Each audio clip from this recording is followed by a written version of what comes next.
Nú ætlum við aðeins að skoða rúmfræði hrings og nokkur hugtök.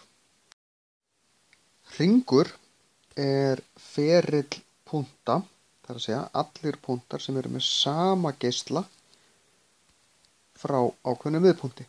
Þetta er svolítið eins og ef ég myndi negla nagla hérna niður, bindi hann band og tekna og setja hérna lykkju á bandið hérna megin og blýant hérna megin og svo dreg ég blýantinn þannig að hann merkir í raun alla punkta á hringferlinu þangað til ég fæ samfellt strik.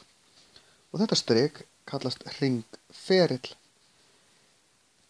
Strikið frá, eða þessi ímyndaða lína frá miðju að hringferlinum kallast geisli.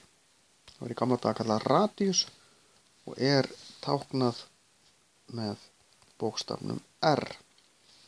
Miðstrengur, sem er stundum kallaður þvermál, er tvisvar sinnum R.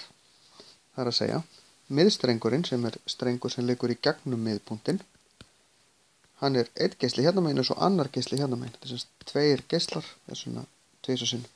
Þannig ef ég veit miðstrengin eða þvermálið, sem er í raun sami hluturinn, að þá get ég alltaf fundið geislan og öfugt. Það er tiltölulega auðvelt.